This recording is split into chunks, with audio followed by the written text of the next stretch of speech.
ప్రాణంలో ప్రాణంగా మాటల్లో మౌనంగా చెబుతున్నా,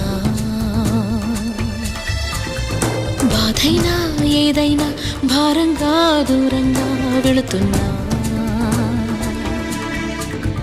మొన్న కన్న కల నిన్న విన్న కథ రేపు రాదు కదా జత. ఇలా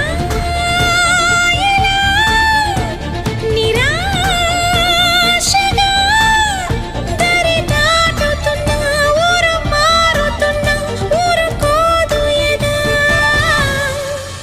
ప్రాణంలో ప్రాణంగా మాటల్లో మౌనంగా చెబుతున్నా.